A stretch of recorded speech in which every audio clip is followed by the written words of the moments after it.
Hola, hola, yo soy Verónica Mezquita, quien ha puesto alma, vida y corazón a este proyecto llamado Son Geniales. Y hoy tengo un súper invitado porque siempre había querido grabar contigo, incluso pues yo te conozco de hace tiempos, alguna vez estuvimos jugando en una feria en la Universidad de los Andes. Mm. Y me contaste muchas cosas sobre tus juegos y además te encontré alguna vez por ahí en Shark Tank. Ah, sí. Entonces ahí fue que dije, no, yo necesito tener a Javier en el podcast para que nos cuente toda su experiencia y demás. Entonces con nosotros Javier, bienvenido, gracias por aceptar la invitación. No, gracias, Veroti. Buenísimo. Por este tiempito. Y yo siempre arranco con una pregunta y es, ¿quién es Javier detrás de estos juegos? Ok, ¿quién es Javier? Entonces, yo, pues, digamos que mi experiencia como jugador empezó desde muy joven y como diseñador de juegos también. O sea, en el colegio yo me dedicaba a diseñar juegos o a adaptar juegos, en parte porque no tenía, especialmente los juegos de rol, no tenía la plata para comprar juegos de rol, entonces lo que hacía era diseñar mis propios motores de juegos de rol y me inventaba las reglas y incluso me acuerdo que muy joven con unos amigos hacíamos laberintos y los vendíamos, teníamos como esa idea emprendedora del juego. Sí. Pero finalmente eso, digamos que en el colegio fue muy hobby. Yo estudié literatura, me metí, fue más como por el lado de las humanidades. Y mi vida originalmente iba a tener un camino más académico. Me gustaba mucho el análisis literario, y no tanto la escritura creativa, a mí me gustaba el análisis literario. Sí. Pero fue girando la vida, fue girando. Hubo un momento en que me desencanté con la academia, quería montar algo propio. Quería tratar de montar mi propio emprendimiento. Yo creo que también como jugador tenía esa ansia de armar mi juego, de mi empresa. Una empresa es un juego muy sofisticado, muy complejo, muy difícil de jugar, pero muy difícil, con muchos niveles de incertidumbre. Sí. Pero ese sentido de propiedad y de yo controlo las reglas, eso me gustaba mucho. Y entonces decidí que quería, pues, pensando en que también de todas formas tenía una vocación medio editorial, pues de la literatura existía, pensé, quiero de pronto montar una editorial de juegos de mesa. Esto es en el 2012, cuando los juegos de mesa aquí en Colombia los conocíamos un grupo muy pequeño. Muy pequeño. ¿Sí? Todos nos conocíamos entre todos en esa época. Ya uno no, hay gente que aparece de la nada, uno no conoce, es maravilloso, pero en esa época eran los que jugábamos en carnaval, que habíamos salido del Faro, mejor dicho, era un grupito que siendo selecto eso era terrible para el hobby. Era buenísimo, uno se sentía muy especial, pero era terrible para el hobby porque pues, el crecimiento era muy lento. Sí. Y cuando decidí montar esta editorial y decir voy a probar suerte, quiero tratar de diseñar un juego, parte de quién es Javier es, a mí me gusta tomar riesgos. A mí bastantes personas, profesores de la Tadeo, me acuerdo mucho, amigos que trabajan en la Tadeo en temas de artes gráficas, me decían, mire, aquí ya hay gente que ha intentado sacar juegos y es imposible sacar la producción, nadie se los va a comprar. No, de hecho, era todo negativo. Todo decía, mire, lo que usted está tratando de sacar, eso va a fracasar. Y mirándolo desde el punto de vista del 2012, de decir, no me importa, vamos a sacar un juego, lo voy a sacar en software y técnicamente, realmente el mercado fue muy difícil. Sobrevivir de eso no era nada fácil, el mercado era muy chiquito, saturé el mercado con muy poquitas copias, pero parte, digamos que lo que siento que yo he traído a esto es pensar en persistencia, en el juego a largo plazo. Para mí, yo juego el juego a los objetivos de final de juego. ¿Sí?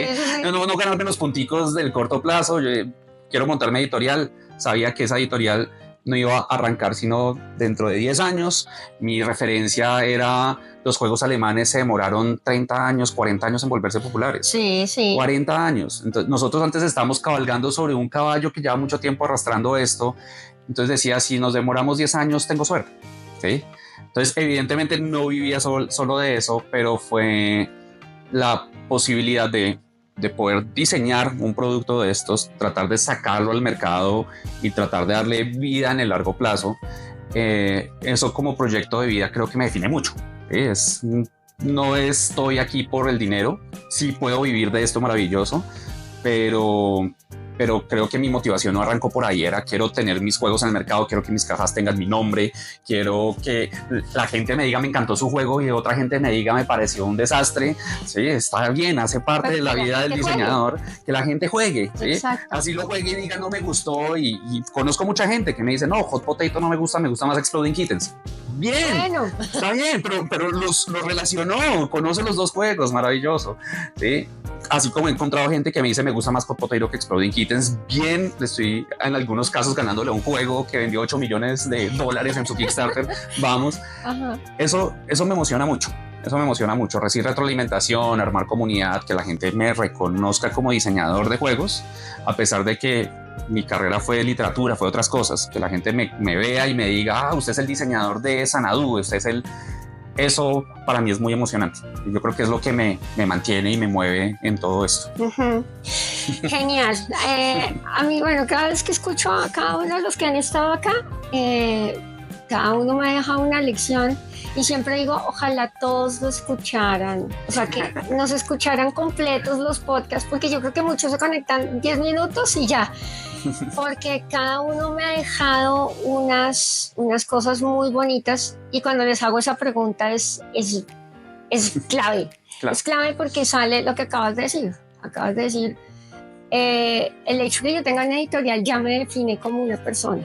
Ya sabes quién es Javier, porque ya me ha tocado pasar por un montón de cosas enormes y eso va amarrado a otra pregunta que siempre hago, que es ¿y cuál es tu gran porqué? Mi gran porqué. Yo no me defino por un gran porqué, ¿sí? Parte de lo que hago y parte de mi vida fue para poder vivir de los juegos. Empecé a migrar a gamificación, ¿no? A utilizar el juego en ambientes serios, a trabajar con empresas, a trabajar en educación, y cuando empecé a trabajar con gamificación me tocó estudiar mucho de motivación humana. Tengo todo un marco de trabajo alrededor de 7 motivadores y todo un proceso para poder diseñar procesos de gamificación basados en motivación. Y una de las cosas que uno descubre estudiando de motivación humana es que finalmente los seres humanos no vivimos de una razón, vivimos de múltiples razones, múltiples objetivos que se conforman y se consolidan alrededor de cosas que incluso entran en conflicto. Y yo esos conflictos los entiendo muy claro en mí mismo. Yo siento que el porqué, yo puedo decir, a mí me gusta jugar, me gusta no solo jugar, sino me gusta tener hobbies, ¿sí? Yo me defino mucho por los hobbies que hago. Me gusta tocar guitarra. Estoy montando una banda que no espero que vaya a tocar en bares, pero la estoy montando con un amigo solamente por el placer de ir a tocar y sacar energía. Me gustan las miniaturas, me gustan muchas cosas, los libros. Y de alguna forma el por qué para mí no tiene que ver con ni el gran arte, ni el pequeño arte, ni la definición de una cultura. Es el hecho de que quiero llevar una vida en la que me sienta satisfecho con las cosas que hago, que las cosas que me gustan les meto esfuerzo y trato de plasmar cosas creativas y analíticas en ellas, y siento placer intrínseco, genuino por esas cosas que estoy haciendo, ¿sí? No soy bueno haciendo tareas por obligación, ¿sí? No me gusta, incluso como emprendedor, una de las cosas que para mí fue más dura, sigue siendo dura, es todas las responsabilidades que como emprendedor uno tiene con la DIAN, por ejemplo, con todas las obligaciones que uno tiene en la vida. A mí me cuesta mucho trabajo y trato de delegarlas mucho porque siento que el porqué de mi vida es tratar de tener un juego donde las decisiones que tomo están guiadas por la satisfacción personal, y la satisfacción personal también es satisfacción comunitaria, ¿sí? El hecho de tener una comunidad y sentir que uno está ayudando a forjar una comunidad, eso me mueve mucho. Entonces no es un propósito épico, es más como un rasgo de personalidad. Me mueve mucho la curiosidad, me mueve mucho el hedonismo, ¿sí? Me mueve, descubrir cosas nuevas, pero también sentir que hago las cosas bien. Entonces no es una sola cosa, es un conglomerado que de alguna forma encuentran en el juego como un centro. El juego me permite explorar muchas de esas cosas, me permite explorar un poquito de psicología humana, me permite explorar un poco de semiótica, me permite explorar un poco de economía, ¿sí? El diseño de juegos consolida muchas disciplinas y eso es lo que me gusta, ¿no? Sí, tienes toda la razón.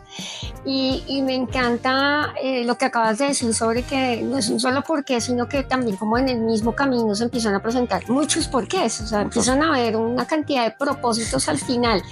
Y eso también es muy valioso. Y otra vez reitero que ojalá todos escucharan esto, porque lo que yo quiero con este podcast es mostrarle a todos los interesados en los juegos de mesa que detrás de los juegos hay toda una historia. ¿Cómo llegaste a diseñar Hot Potato? ¿Cómo llegaste a por qué fuiste?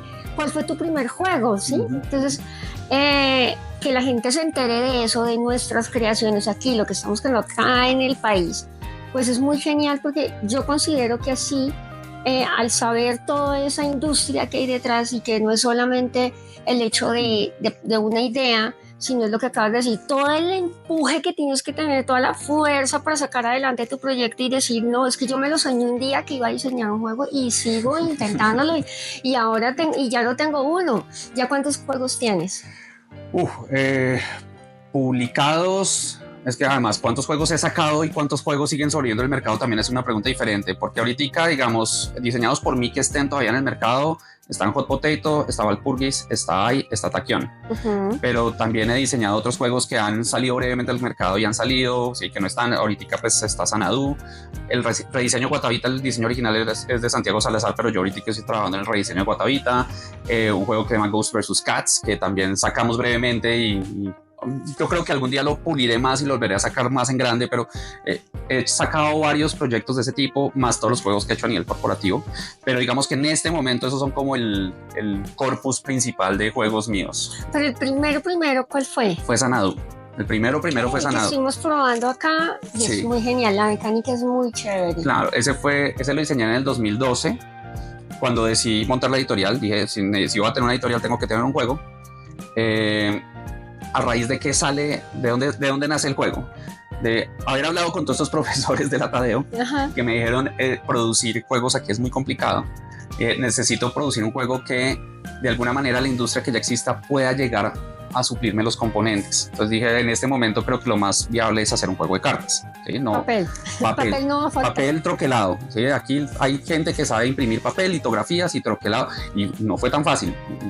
Papel a veces es más difícil, cartas es más difícil que otras cosas, pero en ese momento no lo sabía. Mi decisión es, tengo que tratar de hacer algo que yo pueda ir al Ricaurte y sacar el juego de alguna manera. Entonces dije, voy a hacer un juego de cartas, pero en ese momento estábamos como en la edad dorada del euro, ¿no? Del euro clásico, ¿no? Yo era fan de Puerto Rico y no tan fan de Agrícola, pero lo había jugado, pero esa es modalidad de juego, ¿no? Kailus, ¿no? Todos estos juegos alemanes que no eran muy bonitos, pero mecánicamente eran maravillosos, ¿no? Y quería sacar un juego de ese tipo, con ese ánimo euro, principalmente quería juegos de posicionamiento de trabajadores. Decía, si no va a tener fichas, pues mis trabajadores tienen que estar en las mismas cartas. Los edificios, las cartas como modelo del juego, y me acuerdo que mi primer experimento con Xanadu fue coger una libreta y empezar a dibujar la carta. Empecé a dibujar una carta donde decía, listo, quiero que tenga recursos, quiero que tenga los trabajadores. La idea, por ejemplo, del doble uso de la carta la saqué de Bonanza, ¿sí? Pensando que en Bonanza por un lado son monedas y por el otro lado, y pues los trabajadores pueden estar por el otro lado, y aprovecho el reverso de la carta temáticamente, porque pues no necesitas meeples ni miniatura, nada plástico. Nada. Dije, moneditas, nos arriesgamos a sacar monedas en ese momento. Y bueno, circulitos troquelados, tengo que poder sacar los circulitos troquelados. Evidentemente no podía hacerlos en troquel que fueran destroquelables, eso aquí en Colombia no se lograba en ese momento. Aún es difícil, pero ya es más viable. Pero la idea salió tengo unas restricciones de materialidad muy fuertes, necesito que el juego sea económico porque va a entrar un mercado nuevo donde la gente no conoce esto, necesito que la gente esté dispuesta a arriesgar algo de su plata en conocer un juego de estos nuevos. Quiero que el juego sea un juego tipo euro, que la gente lo caracterice porque sus mecánicas son diferentísimas de todo lo que hay, ¿sí? Entonces no quería que el juego fuera muy party, ni quería algo un poquito más pesado estratégicamente sin llegar a que fuera algo que no pudiera jugar una familia. Bueno, un montón de definiciones previas que me fueron llevando a la construcción del juego y que después fueron muchas tablas de Excel. ¿no? Cada carta era una tabla de Excel diciendo tantos recursos y balanceando empíricamente. Yo en ese momento no tenía ningún conocimiento fuerte de eso. Claro. Viendo videos de diseño de juegos en YouTube, ahí tratando de aprender cositas sobre el tema. Y en ese entonces no debía haber tanto material. Había buen material ya, porque finalmente digamos que a nivel de diseño de juegos, el corpus de material que se viene recolectando lleva 50 años. O sea, ya llevamos más de 50 años de diseñadores de juegos documentando sus prácticas. No académicamente se lleva mucho menos, pero sí, por ejemplo, meterse en el DiceCon o en gente que trabaja mucho con videojuegos, por ejemplo, canales como Extra Credits. Yo veía mucho Extra Credits que era de videojuegos, pero que muchos de esos conceptos eran transferibles directamente al juego de mesa. Entonces, no había falta de material realmente, no había material muy oficial. Pero para ese momento, por ejemplo, ya existía el libro de Art of Game Design de Jesse Schell y el libro de Rules of Play de Eric Zimmerman, que son biblias de diseño de juegos maravillosas. Entonces, el problema no era tanto la ausencia del material. En ese momento yo no había leído esos libros para Xanadu, no. Después fue que me los leí. Pero sí, digamos que sí existía esta percepción de nadie más está haciendo. Uno se siente medio solo en ese momento. Pues bueno, yo me sentía solo en ese momento. Como no hay mucha gente haciendo esto, no tengo de quién aprender, por lo menos en mi círculo cercano de esto. Estoy montando algo que no tengo ni idea cómo vas a surtir. Los playtesters fueron amigos míos que se sentaron a jugar. No tenía unos patrones, no tenía unos protocolos de playtesting definidos. Era vamos a jugar a ver qué sucede y recibir retroalimentación de gente que también le gustaba jugar. ¿Sí? Lo bonito del diseño de juegos es que uno puede aprender a través de la prueba y el error.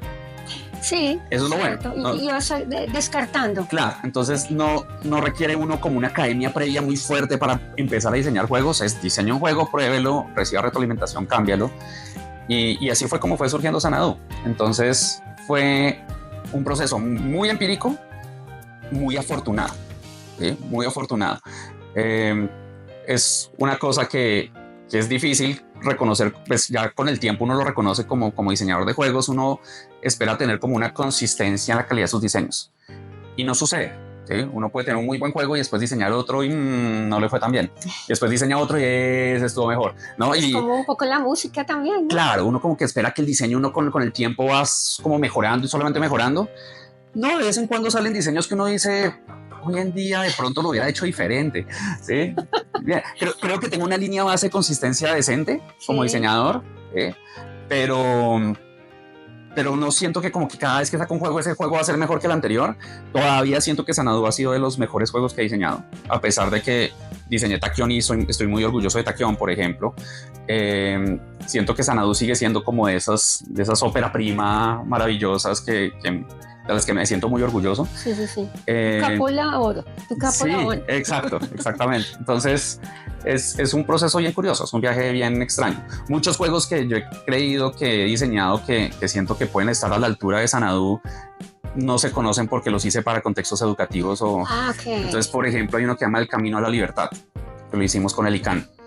Y que sé que hay gente que no ha podido jugar porque el ICANN hace 1 año, 2 años liberó el juego y lo empezó en una feria de libro, empezó a regalarlo con compras de libros y fue un juego que nos produjimos un montón de unidades y que no sabíamos qué había pasado con ese juego y creo que el juego tiene unas mecánicas bien interesantes. Es un juego tipo campaña grande y que yo no podía sacar a la luz era un juego que tenía sus cláusulas de confidencialidad y demás. Ah, caramba. Entonces eso también es curioso, como hay juegos que siento que salieron que tienen cosas muy interesantes. Para los Petit Felas diseñé un juego que también siento que tiene unas cosas, no es mi tipo de juego, pero para cierto tipo de jugadores creo que puede ser muy, muy divertido. Pero que nuevamente no puedo promocionar yo directamente, sino pues la promoción de ellos. Entonces es muy curioso esto de trabajar con juegos a la medida, porque a veces juegos de que digo, este juego lo podría haber publicado. Pero sí, queda uno amarrado. Eso es triste. Pero aún así yo siento que Xanadu es como de esos juegos que yo soñaría con que se volviera un monopolio, en el sentido de que todo el mundo ojalá tenga un Xanadu en su biblioteca. Y de seguro va a ser así, porque mira que hay muchos juegos, bueno, lo que está pasando por ejemplo ahorita con Abuela Co, es un juego que todo el tiempo permanentemente pues yo te lo digo, como tienda permanentemente se vende. No. Y lo mismo ha pasado con la Sahara. Ha tenido como sus momentos en que hay juegos que todo el tiempo lo piden. Por ejemplo, Focus fue un juego que tuvo un momento que era todo el tiempo lo pedían. Y a esto va precisamente este podcast, y es precisamente a reconocer, porque lo que dices tú, a pesar de que ha crecido, hay un montón de gente que no tiene ni idea que eso está pasando acá en Colombia, no tiene ni idea que hay creadores, que hay un montón, otra vez, toda una industria detrás, tu vida personal dedicada a esto. Te digo, bueno, otro que con el que también estoy hablando fue con Concepto 3D, Nelson Roballo, y creo que ustedes dos iban a la par en creación, salieron como al mismo momento a decir, púchale, este es el momento de producir esta idea que he tenido de hace tanto tiempo. Pero, ¿y en qué momento dices tú? O sea, tú me dices que no dependías de tu editorial, ¿cierto? O sea, tú hacías otra cosa, otra profesión, trabajabas o eras era profesor de cátedra. Ok, eras profesor. Profesor de cátedra. Empecé por esa época a trabajar en la Tadeo. Si no estoy mal, fue ahí. Pero eso es que me decías que todo el mundo en la Tadeo te decía pero que no. Fue antes. O sea, yo conocí a los profes de la Tadeo que me dijeron todo esto más por los juegos de mesa. Y yo empecé a trabajar en la Tadeo porque en una feria de libro, en las primeras que participamos, una profesora de la Tadeo vio lo que estábamos haciendo con Azahar y dijo, lo que ustedes están haciendo nos sirve mucho para nuestro programa, y me invitó a pasar la hoja de vida. Curiosamente pasé la hoja de vida, era para trabajar en una clase en conjunto con ella, y me aceptaron la hoja de vida para trabajar en otra clase con otro profesor. No era. Después terminé trabajando con ella, la profe Betty. Pero cuando llegué a la Tadeo, muchos de los que conocía eran realmente diseño gráfico. Yo entré fue por diseño industrial. Okay. Pero ya conocía un círculo de gente de la Tadeo que le gustaban los juegos. Pero fue más coincidencia. Realmente no fue que ellos me hubieran ayudado a entrar. No, realmente los conocía antes por los juegos. Y posteriormente terminé también trabajando en la Tadeo. Pero por ejemplo eso, o dando cátedras en la Universidad de los Andes, ¿no? Pero vivía principalmente de cátedras. Tenía una buena cantidad de cátedras que me permitían sobrevivir el mes y tener suficiente tiempo para ir dedicando a esto de gamificación y de los juegos. Me acuerdo que fue en el 2015-2016 que me tocó tomar la decisión de decir, no voy a dar más cátedras.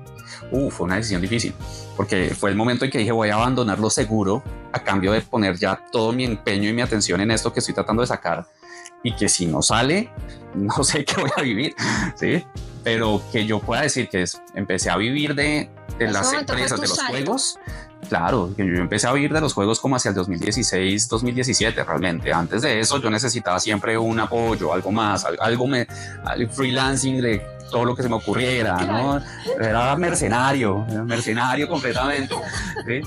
Pero cuando ya entré a esto directamente, fue un momento duro, Lograrlo y llevar esa sostenibilidad ha sido retador. Incluso después de todos estos años, las empresas a veces tienen picos en las que va muy bien y después vuelven y caen, y sí, hemos tenido altibajos, y nuevamente es un juego difícil. El emprendimiento es un juego difícil, pero hasta ahora puedo decir, desde como el 2016, sobrevivo de lo que principalmente de lo que hacen mis empresas, y sobrevivo principalmente de trabajar con Lúdica, ¿sí? Así sea que me salió un contrato con los Andes para hacer algo que no fue por las empresas, pero fue de Lúdica, y eso es para mí lo más emocionante de todo esto. Es sentir que al comienzo, cuando arranqué, dije, no voy a montar una editorial porque siento que vivir como diseñador de juegos puede ser muy difícil. De pronto con una editorial es más fácil, y en últimas vivo del diseño de juegos.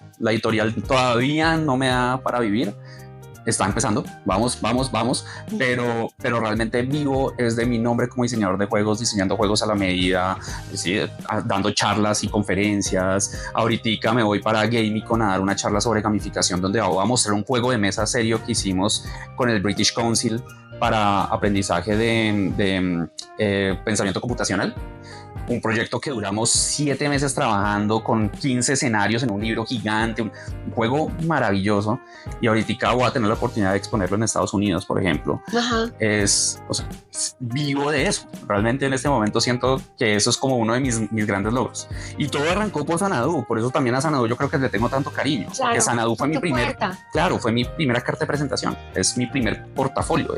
Miren, yo al comienzo lo único que decía es Javier Velázquez, soy diseñador del juego Xanadu. ¿Sí? Ni siquiera podía decir soy diseñador de juegos, no, diseñé este jueguito, tengo un juego, ¿sí? Y tenemos esta editorial de juegos que solo tiene un juego, pero no importa, podemos hacerle su juego. Y de ahí pues fue creciendo y pues eso ha sido un tema maravilloso, ¿sí?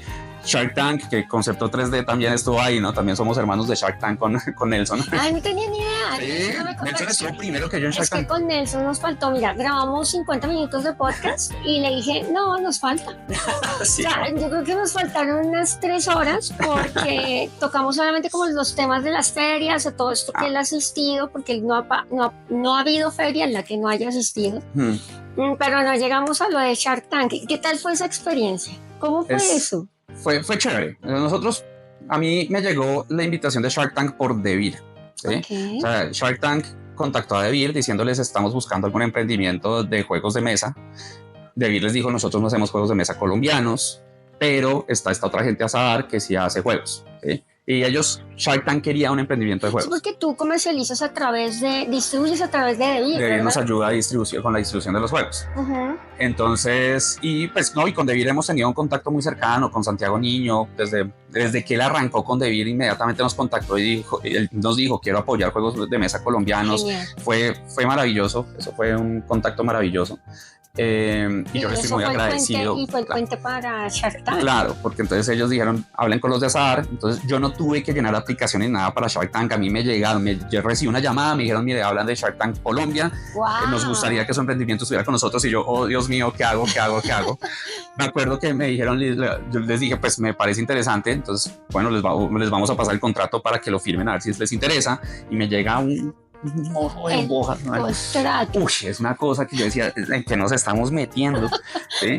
Y después todas las discusiones de qué queremos hacer con esto, porque tiene que uno pensar en las posibilidades, ¿no? Entonces, por un lado, tenemos la posibilidad de que sencillamente vayamos, la gente nos vea, diga, eso está chévere, nos sigan en redes sociales, nos sirva como publicidad, porque hay muchos emprendimientos que van solamente por la publicidad.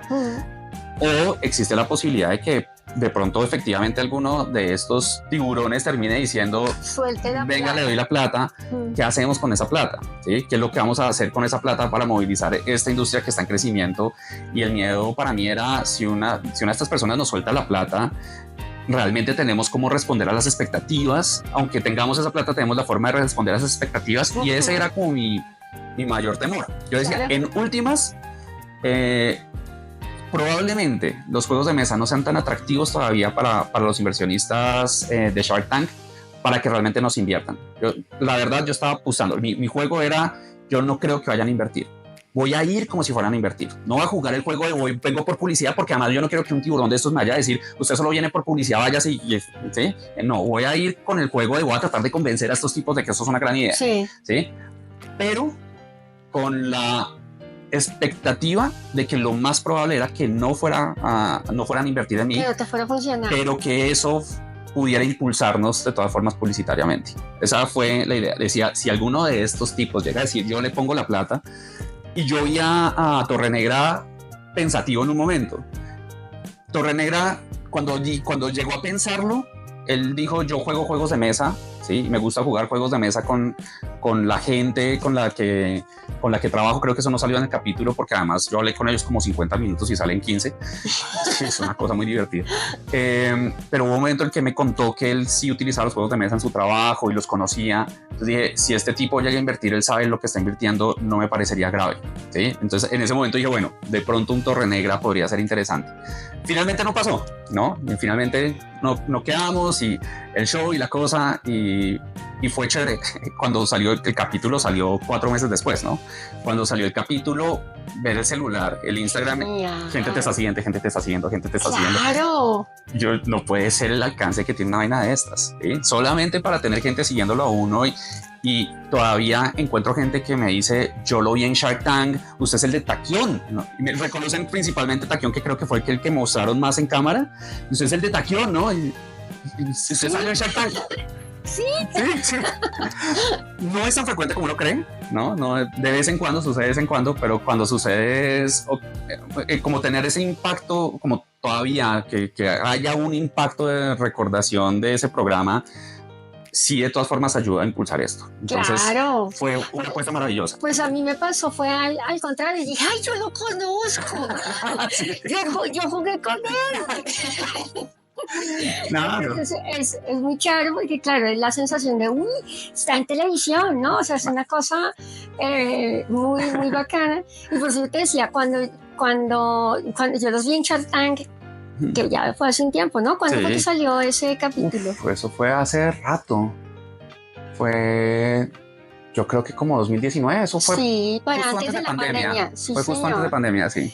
Y yo decía, genial poder hacer algo con ellos en un futuro. Y bueno, hoy se da la oportunidad de que existen estos podcasts y poder escucharte tu historia de cómo fue estar ahí. Y yo decía, uy, qué nota. Sí. Porque yo creo que eso sí es ¿qué fue lo que más aprendiste de Shark Tank? Porque yo creo que las críticas de esos tiburones, esa cosa va directa acá. Había 4 tiburones. No me acuerdo bien de los nombres, solamente me acuerdo de Torrenegro, fue el que más me aprendí, pero al que más le tenía miedo fue súper receptivo. Él lo que me decía es, yo no puedo invertir en su empresa, pero quiero asesorarlo de alguna manera, quiero ayudarlo. Y entonces empezaba a botarme ideas, ¿y por qué no se mete por educación? Haga juegos educativos. O sea, realmente todas sus intervenciones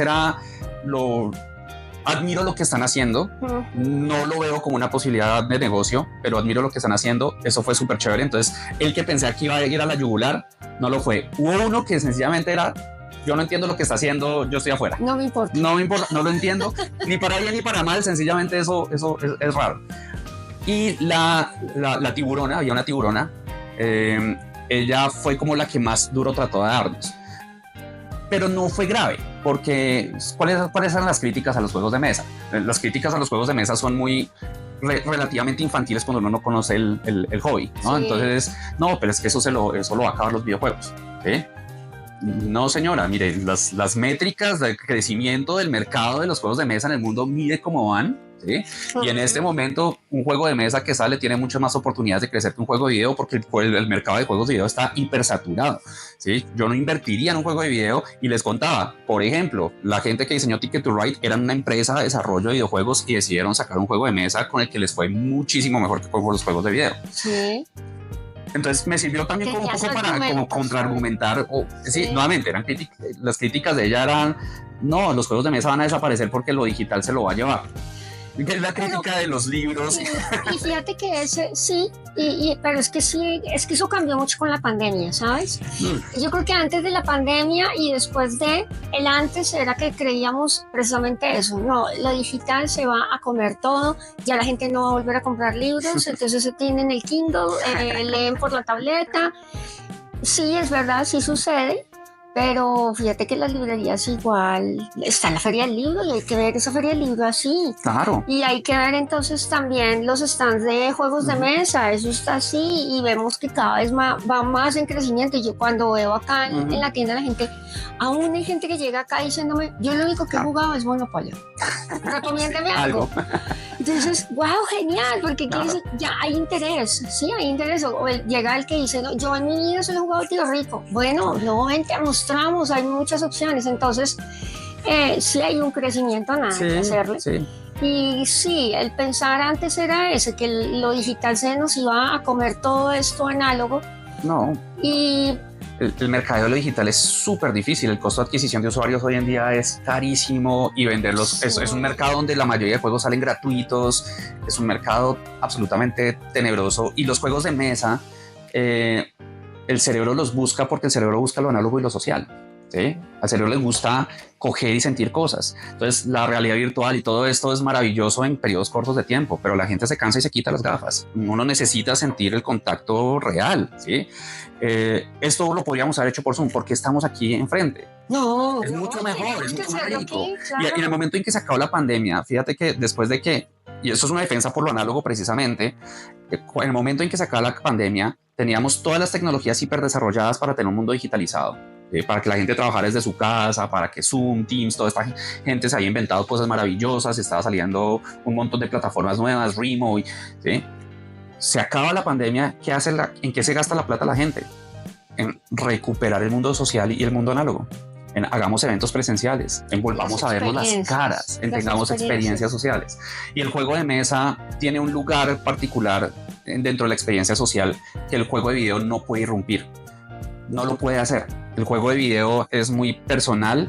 Claro, yo puedo compararlo más con Nintendo que con PlayStation, ¿sí? Con estos juegos de tengo 4 personas con 4 controles tratando de jugar el mismo juego y es lo más cercano que el juego de video hace a lo que hace el juego de mesa. Lo más cercano. Pero el juego de mesa se encuentra en un espacio social donde el tipo de experiencia que queremos tener es mucho más comunicativa, ¿sí? Y al juego de video le cuesta mucho trabajo entrar ahí. No entra fácilmente a hagamos un plan de viernes por la noche. Entra mucho con adolescentes que están amantes del videojuego, pero además en la medida que tenemos menos tiempo, los videojuegos consumen demasiado tiempo de nuestra vida. Los juegos de mesa tienen estos modos de duración que son ideales para socializar. Entonces, sacar al juego de mesa del nicho del lúdico, del espectro de lo que la gente quiere hacer, es muy difícil y por eso es que va en crecimiento.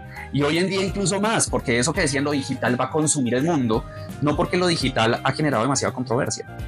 Sí. Entonces ahora queremos sacar a los niños de las tabletas y las pantallas. Desconectar. Y realmente ese es uno de mis mayores lemas y siempre es cómo desconectar, porque además con las redes sociales está terrible porque te consumen. Tú entras a ver Reels, dices, no, 10 minutos. Cuando te das cuenta, llevas 20, 30 minutos, una hora. Por Dios, ¿no? Ya te toca poner el temporizador. Yo, por lo menos, le tengo temporizador a la red social, a Instagram, porque sé que uno se engancha horriblemente. Sí. O sea, y sin darte cuenta, como esto es infinito, entonces te está entregando un montón de información y cuando te diste cuenta, púchale, perdí una hora de mi vida. Me habría sentado a jugar con mis hijos un juego de mesa y se pasaba mejor el rato y no yo aquí sola mirando una pantalla. Ese enganche negativo, ese tipo de diseño se llama diseño de sombrero negro y es muy común en el mundo digital porque el mundo digital se vende como un servicio gratuito. Entonces, cuando el servicio es gratuito, todo el mundo ya sabe que el producto es el que está viendo el producto, ¿no? El producto es uno. Es uno. Y eso ya se sabe y ya es parte como del conocimiento común, ¿cierto? ¿Y qué pasa? Que ante eso, parte de lo interesante que tienen los juegos de mesa podrían tomar ese camino. O sea, yo pensé alguna vez en eso. Yo dije, ¿qué pasa si yo buscara publicidad, no sé, como partners publicitarios que me pagaran a mí por sacar un juego de mesa gratuito y sencillamente irme al Parque La 93 a regalar? Yo podría hacerlo, conseguir la plata y es publicidad. O sea, el mismo modelo se podría aplicar a los juegos de mesa. En últimas no lo hice porque precisamente vi que ese tipo de modelos se canibaliza a sí mismo. Es una pésima estrategia. Porque, ¿qué pasa? Que los videojuegos que utilizan esos modelos tienen que utilizar todas estas técnicas de enganche manipuladoras, ¿sí? A través de ciclos de refuerzos. Y esos ciclos de refuerzos generan esta sensación de malestar posterior. Entonces sale uno del juego diciendo, no debería jugar más este juego, ¿no? O sale uno de la red social diciendo, tengo que poner un temporizador para evitar que me consuma. Exacto. ¿Sí? Está uno jugando contra la tecnología. Sí. Lo bonito del juego de mesa es que, y los juegos de video, los juegos AAA, de alguna manera, esos juegos en los que uno paga y uno tiene un contenido fijo que sabe que se acaba. Pero porque sabe que se acaba, uno le saca todo el provecho. ¿Sí? Y los juegos de mesa funcionan dentro de ese nicho donde yo pago un montón de plata para entrar. ¿Sí? A veces un montón de plata. Los juegos de mesa en Colombia son un commodity costosísimo. Entro para entrar al juego, ¿sí? Pero los diseñadores de juegos podemos aprovechar este medio para experimentar con mecánicas, para hacer cosas innovadoras. No necesitamos utilizar técnicas manipulativas, no tenemos que llenar todo esto de sistemas gamificados, ¿sí? de sombrero negro, manipuladores para que la gente siga jugando el juego. Existe porque además, por ejemplo, están los TCGs. Y mira, sí, los TCGs, eso es un muy buen ejemplo de que estás lanzando cada 2 meses una nueva expansión, claro, y tienes que comprarla y ya queda completamente relegada a la anterior temporada, y entonces te toca saber volverte a adquirir una nueva baraja y volverle a comprar más sobres para poner bien robusta tu baraja y competitiva. Y yo hablaba de eso con Víctor de la abuela Co, precisamente, porque yo le decía, bueno, pues es que para eso existen las expansiones, ¿no? O sea, tú podrías dar el juego gratis, lo que hablábamos ahorita, y pues empiezas a entregar expansiones, ¿no? Y él me decía que él no estaba de acuerdo con las expansiones. Y yo no lo había visto desde el punto de vista que ahora me estás dando. Yo le decía a él, lo bonito de entregar una expansión de un juego de mesa en el que ya la gente se encariñó, ya le tiene amor al juego, que es lo que pasa con un Catán o con un Carcassonne, ya le tienes amor, y que te entreguen una expansión es como, qué bien, lo voy a poder jugar más tiempo porque le agrega otra mecánica o le agrega más tiempo de juego, le agrega otro jugador que te hacía falta. No. Entonces yo le decía, pero ¿por qué lo ves tan malo? Pero claro, cuando ya uno lo ve de esta forma, como ese acto manipulativo para que te compren más, uno dice, claro, sí. Nosotros hacemos, yo al comienzo pensaba lo mismo. Ahora sí hacemos expansiones, pero mi idea... Porque tú le tienes y lo que vamos a hacer es que la expansión y el juego base los vamos a unir en uno solo. Okay. Decidimos que eso debería estar todo metido dentro de la misma caja, no debería tener que venderse por aparte. Pero sí digamos que esta noción de hacer expansiones lo hicimos, por ejemplo, de la expansión de 6 jugadores para Hostilosal, por ejemplo. Okay. Pero mi idea con las expansiones, ¿cuál es? Mi idea con las expansiones, por ejemplo, la expansión de 6 jugadores es...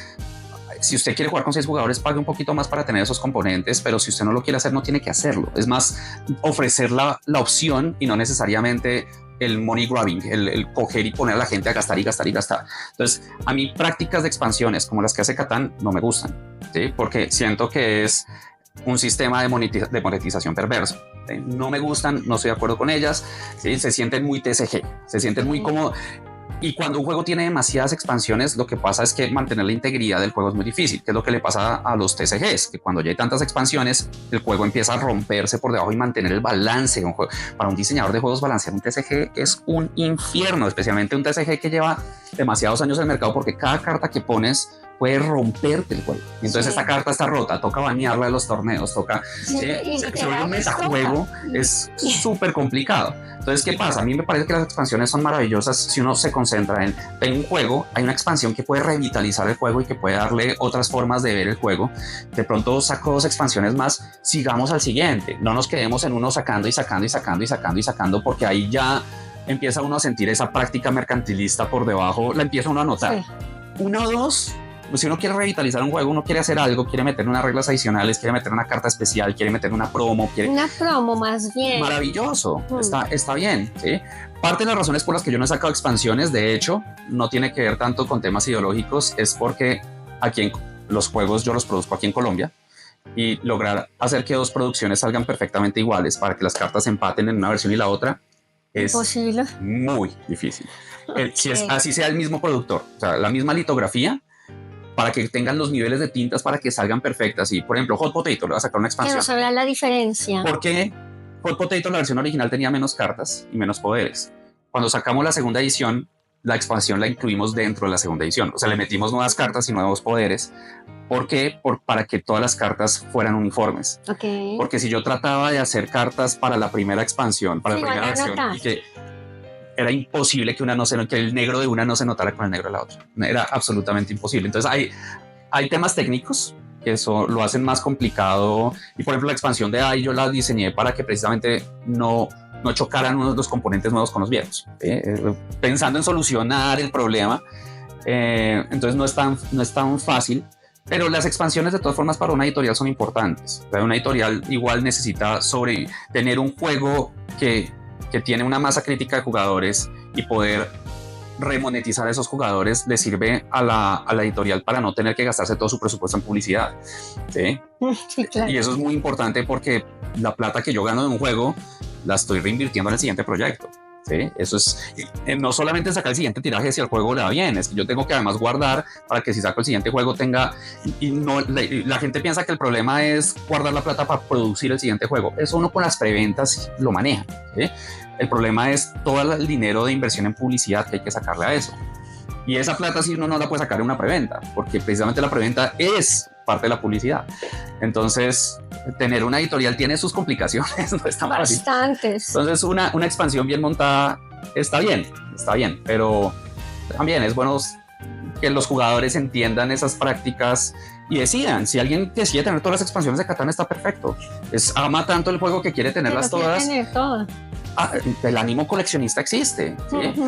No es una práctica que yo haría, no significa que vaya peleando con las empresas que lo hacen, no, ¿sí? Además porque sé lo difícil que es mantener esa práctica. También los TCG reciben muy mala reputación por precisamente seguir eso los afecta. No, y el jugador se cansa, llega al punto, no. Lo que pasa con Yu-Gi-Oh! Hay momentos en que ya la gente dice, no, yo dejé por completo el juego porque ya me harté cada 2 meses comprando cosas nuevas. Lo bueno es que los TCG son una inversión también. Entonces he conocido gente que después vende sus cartas de Magic y arma su biblioteca de juegos de mesa. Sí. Eso pasa. Por lo menos creo que les queda por lo menos eso, que dicen, bueno, pues vendo las cartas, vendí mi mazo que era súper meta y todo, competitivísimo, le saqué $1.000.000, bueno, sí, es verdad, o a veces más, eso es cierto. Sí.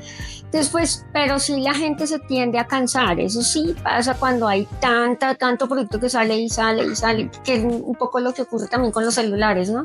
En un momento todos éramos, wow, y ya hoy en día es como... ¿Otro nuevo? Y el mantenimiento de las comunidades de TCG es dificilísimo. O sea, una editorial tiene que estar pensando en cómo mantiene sus comunidades, porque entonces una comunidad no se quiere con la otra. Tiene muchos temas. Eso no es, así como con los videojuegos, no es una industria en la que yo me metería, con los TCGs tampoco me metería. Requiere mucha pasión tener un TCG exitoso. O sea, no es solamente saque el juego y saque carticas, arme los torneos, tenga los premios, que las comunidades se quieran, que es que ya el espacio de la tienda no me da para tener tantos jugadores, entonces busque más espacios y coordine a la gente del torneo de acá con allá y que no peleen porque entonces utilizaron la carta que debería ser baneada. Es mucho trabajo, mucho trabajo. Sí. Y para el jugador ese trabajo no es, al jugador no le debe importar, al jugador le debe importar es que le correspondan y que le den una buena experiencia. Desde el lado, cuando uno ya está de este lado del negocio, uno tiene que considerar muchas cosas. Eso es mucho trabajo, eso sí es verdad. Yo saco mi jueguito y lo peor que puede pasar es que me digan no me gustó, ¿sí? Bueno, espero que el próximo sí le guste, pero no implica todo este mantenimiento y sí, todos esos golpes reputacionales que reciben ese tipo de juegos. Sí. Es complicado que a los TCGs, a Magic, que la cartica, el arte no me gustó y eso se vuelve una controversia.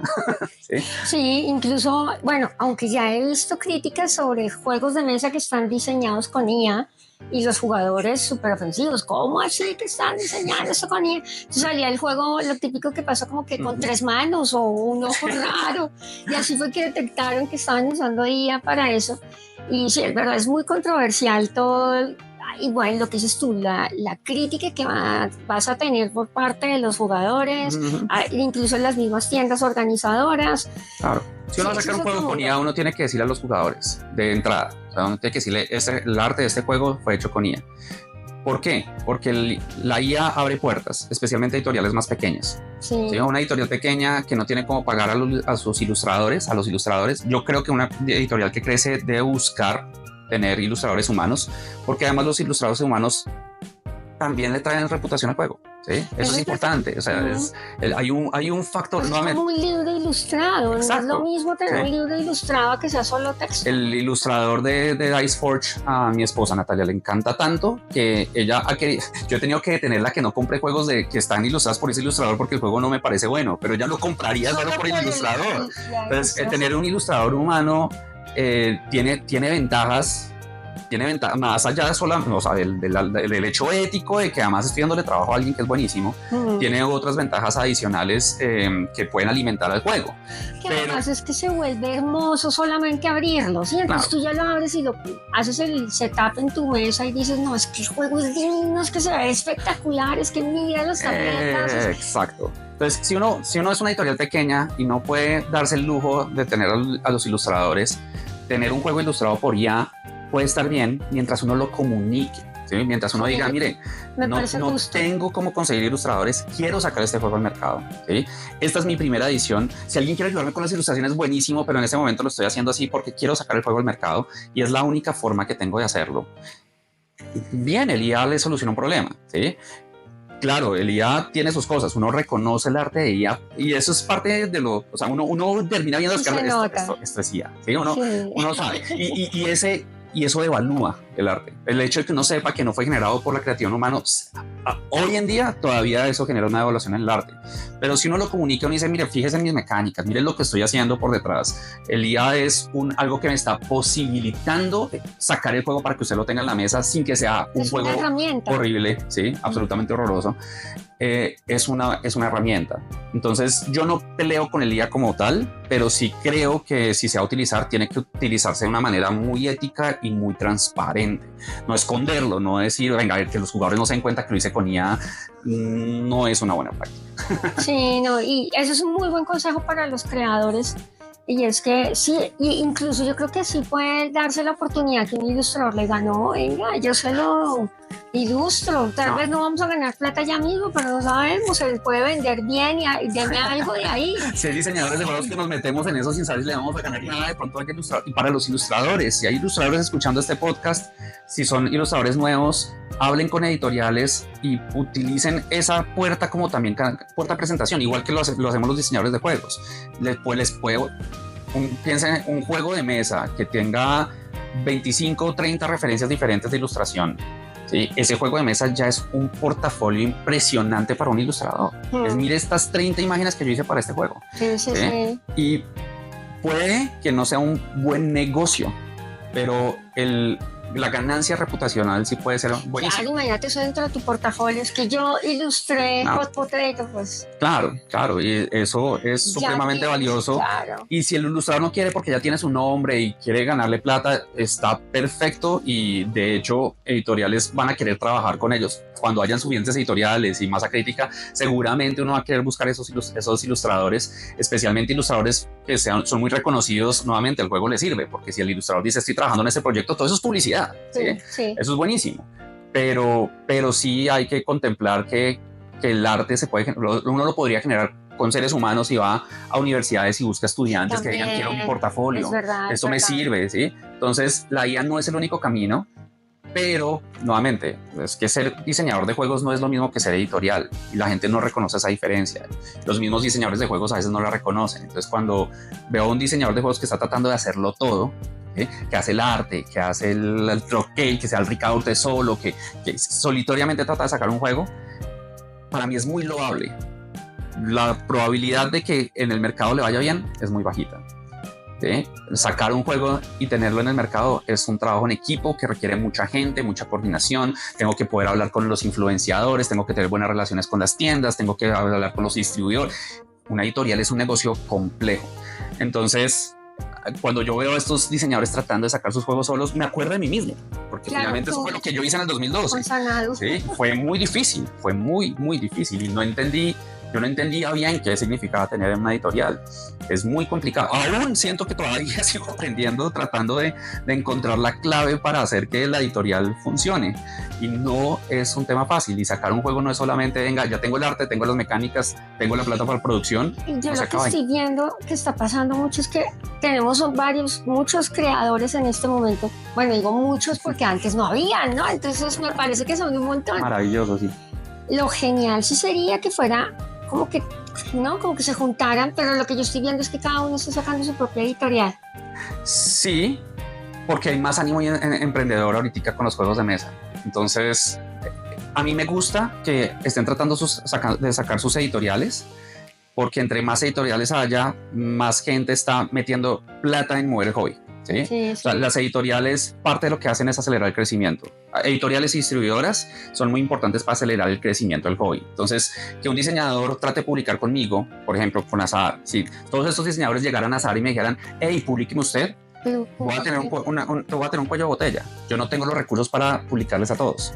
¿sí? Okay, Entonces, sí. a mí no me conviene que todos los diseñadores quieran unirse en una sola gran editorial, porque entonces tenemos que multiplicar el personal de esa gran editorial y es un trabajo muy, muy pesado. Entonces, si un diseñador llega a cualquier editorial del mundo y les dice, venga, aquí está este juego de mesa, la editorial le va a decir, me gusta, se lo saco en un año, año y medio. Hay unos ¿sí? tiempos. Hay unos tiempos. ¿Por qué? Porque tengo unas colas de trabajo previas y es un funnel muy, muy difícil. Entonces, si hay más diseñadores tratando de sacar editoriales, maravilloso, ¿sí? Yo lo que les digo es, tengan en cuenta que tener una editorial es difícil. O sea, si tiene el ánimo de hacerlo, hágalo. Yo lo hice, ¿sí? Y todavía sigo intentando hacerlo, ¿sí? Y hay que tener la motivación y la persistencia para tenerlo. Y lo digo ¿por qué? Porque durante todo este tiempo que yo llevo, por arrancar tan temprano en mi vida en esto, tengo la ventaja de que he conocido a mucha gente que ha tratado de sacar sus juegos, claro, y que han sacado sus editoriales. Y desafortunadamente he visto cómo la mayoría de esos proyectos han desaparecido, ¿sí? Y han desaparecido precisamente porque han subestimado el mercado. Han subestimado lo difícil que es vender cada caja. Como que asumen, si el juego es bueno, debería venderse fácil. No, no es fácil. Necesariamente. No es fácil, porque además en los juegos de mesa uno tiene el efecto de que hay un comprador de juegos que compra él y invita a todo el resto del mundo a jugar, y los demás no compran ningún juego porque tienen al que compra los juegos y los invita a jugar. Sí. Entonces no es un tema de yo lo juego con 5 personas y el otro dice yo lo quiero comprar. No es tan fácil, no es, el voz a voz no funciona mira tan... que no solo eso, porque fíjate aquí todos los juegos que tengo exhibidos acá en la tienda, y hay muy buenos juegos que nunca nadie compra. ¿Sí? Sí, porque es que aquí llegan preguntando lo mismo. Claro. Y uno, no, pero mire que es que este es más chévere y que mire cómo funciona.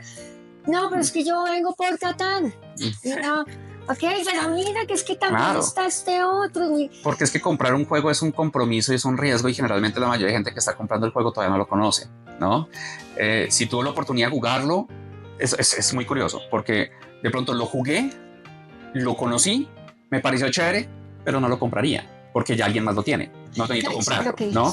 Entonces, asumir que alguien que ya conoce el juego entonces lo va a comprar porque le encantó, no pasa tanto como uno cree. Pero por otro lado, mucha de la gente que le compra uno de los juegos son los que están haciendo una apuesta, ¿sí? Yo llego a una feria con todas estas cajas y me dicen, ¿cuál juego es bueno? Y a mí me toca hacer es un pitch de ventas, ¿no? Mira, este es un juego colaborativo de los piratas y entonces el Kraken y en este juego ustedes están jugándose el riesgo y de pronto sale la carta y tal y explotan, y uno está viendo a la gente cuando se emociona por uno y no se emociona por el otro, y es un tema de esa persona, si me va a comprar el juego, está comprando una promesa de que el juego es bueno sin conocerlo, y esa promesa es una apuesta difícil, especialmente en juegos que nuevamente dentro del mercado latinoamericano son costosos. Yo a eso lo llamo el impuesto al idioma. Siento que los juegos en español desafortunadamente son más costosos de lo que deberían ser, y es un problema porque entonces esa apuesta es muy difícil. Entonces uno dice, mire, este juego se lo aseguro, es absolutamente maravilloso, ¿sí?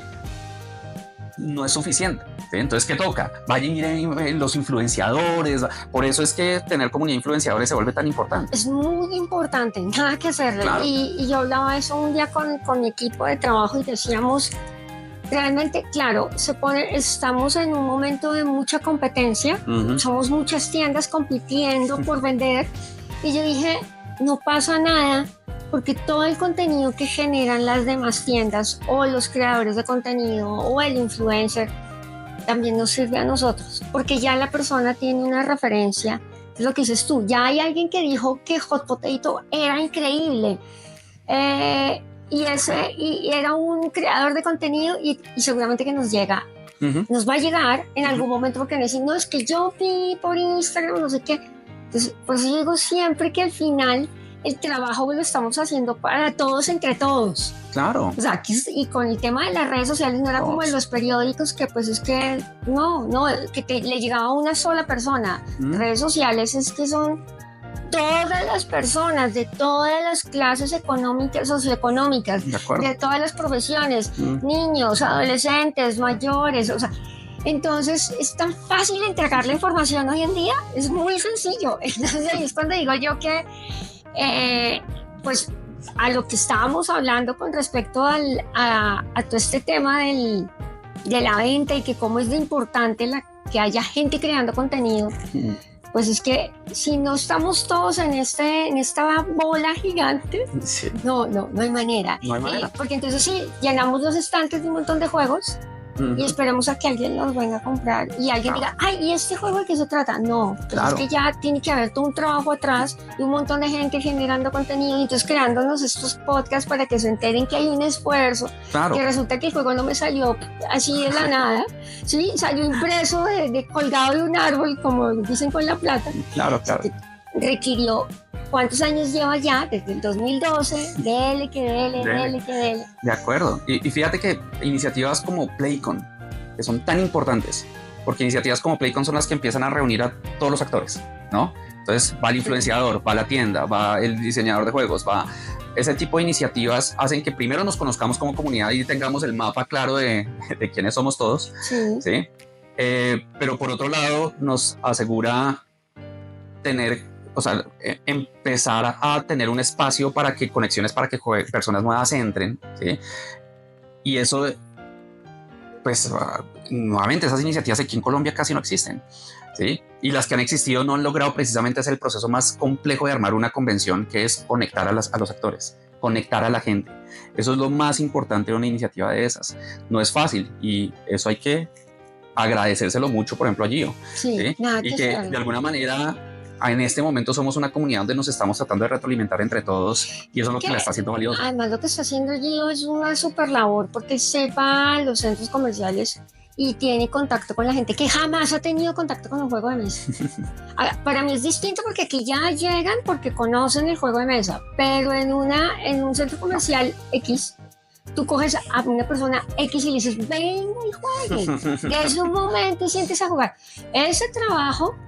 Te cuento que es admirable. Yo lo hice hace muchos años en Tunja, en el centro comercial, que era lo último que había allá, que era Unicentro, y era duro. Claro. Decirle a la gente, no, lo consideran como que es una actividad de niños y entonces me dejaban a los hijos y todos se iban a hacer sus compras y entonces me dejaban a los niños. Claro. Y decían, no, la idea era que usted se sentara con su hijo a jugar y juegue Carcassonne, juegue Seven Wonders, bueno, pero no que se vaya y me deje de guardería acá. Claro. Entonces, y antes salíamos Sofa y la Feria del Libro, y eran dos momentos en el año, ¿sí? Que serían esos momentos de atraer gente nueva. Sí. Playcon nos está abriendo la posibilidad de llegarle cada mes a gente nueva, ¿sí? Cada mes. Y esa frecuencia es muy importante, que nos está llevando a lugares distintos. Y nuevamente, ese es el punto, que para que este hobby funcione necesitamos de todos los actores. No necesitamos a alguien que trate de hacerlo todo, ¿sí? No puede funcionar si alguien trata de ponerse la gorra de quiero ser editorial, quiero ser distribuidora, quiero ser... No, esto es demasiado difícil coordinar todo lo que hay que hacer, el tiempo y la atención no da para hacerlo todo. Lo que tenemos que hacer es, alguien está tratando de volverse influenciador, apoyémoslo. Inmediatamente las tiendas, hey, miren este nuevo post que puso sobre este juego, este influenciador nuevo. Llevamos gente allá y esa persona crece, empieza a recibir gente nueva por su propio lado, no la devuelve. Y además eso es increíble en las redes sociales, con que alguien te mencione 2 o 3 seguidores nuevos. Claro. Y si yo te menciono, 2 o 3 seguidores te caen.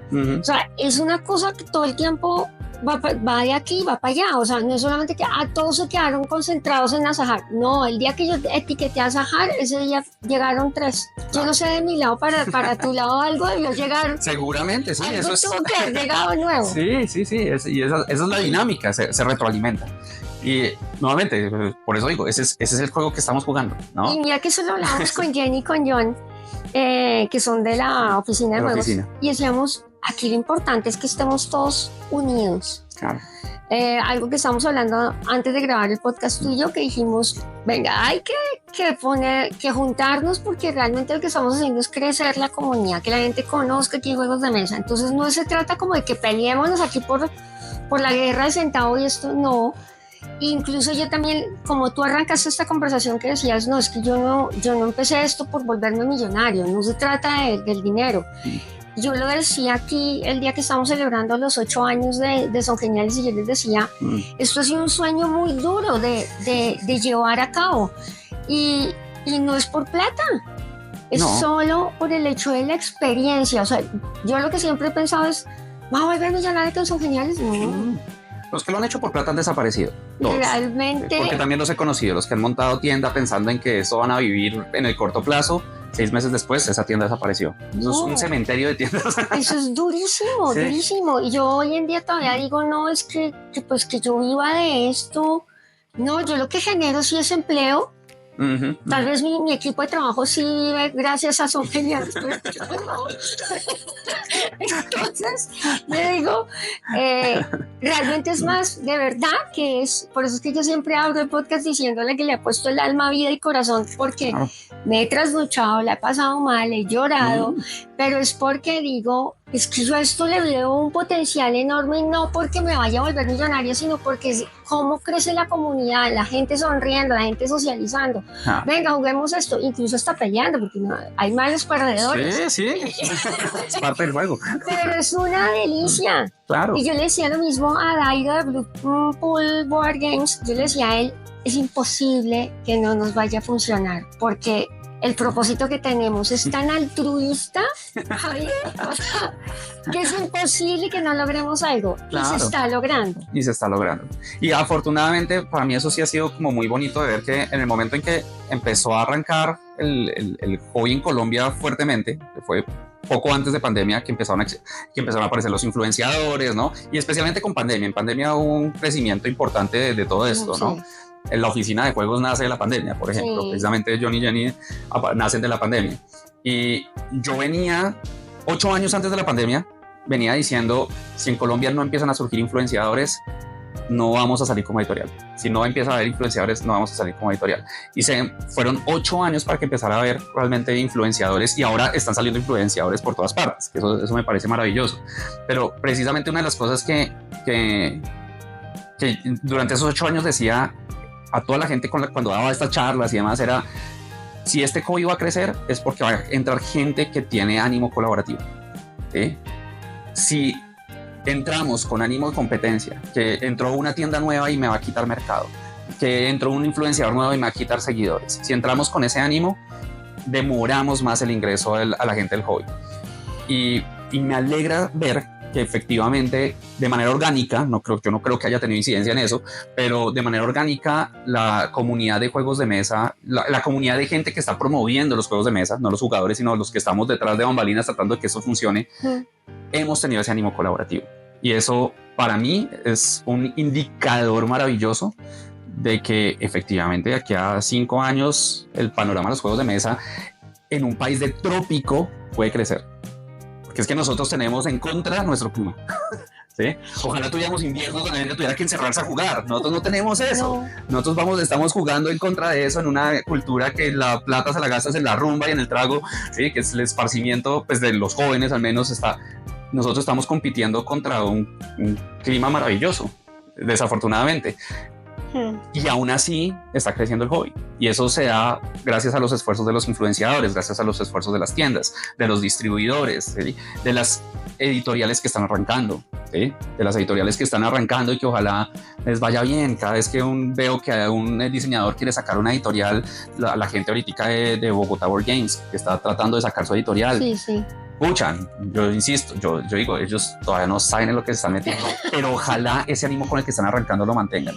¿Sí? No va a ser fácil, pero los veo animados, y ese ánimo ojalá lo conserven, porque cuando empiecen a ver números va a ser difícil, no es tan fácil. Pues lo que te estaba diciendo ahorita, o sea, sí, y ojalá nuestros equipos, uno emplea gente y ellos sí viven del negocio, pero nosotros somos los que decimos, bueno, pues todos están disfrutando, no sé. Sí. Pero pues al final yo pienso que Asajar, que empezaste ya hace tanto tiempo, son los que abrieron la brecha. Tú y Nelson Roballo, digo yo, ustedes fueron los que abrieron. Estábamos en medio del Amazonas, así como dicen, la Manigua, que uno no le puede meter, no hay manera de atravesar esa selva. Ustedes fueron los que abrieron esa brecha, nada que hacerle. Entonces por eso es que yo me quito el sombrero y te digo, púchale, la persistencia, la energía, el entusiasmo, mantenerte optimista, a pesar de las críticas que te dijeran, no, pero ¿para qué se mete en eso? No, eso usted vaya a la segura siendo catedrático. Y tú aún así decir, voy a soltar lo seguro y me lanzo. ahí yo digo, me quito el sombrero y me da muchas fuerzas para continuar con muchas cosas, ideas que tengo, porque yo sí me veo más como parte de la comunidad y no como un Pepe Ganga que te vende cosas y que llegas tú allá a comprar y nadie te atiende. No, yo me veo más como una tienda que le muestra a la gente la experiencia, que le brinda la experiencia y que además puede, algo así como lo que hace Gio, de crear experiencias para personas que no lo conocen, que no saben que esto existe. Claro. Entonces, pues es difícil cerrar el podcast porque quiero hacerte más preguntas y quiero seguir hablando contigo mucho tiempo. Y yo creo que de pronto habrá una segunda oportunidad y bueno, pues nos vamos a encontrar en Sofa y eso va a ser genial.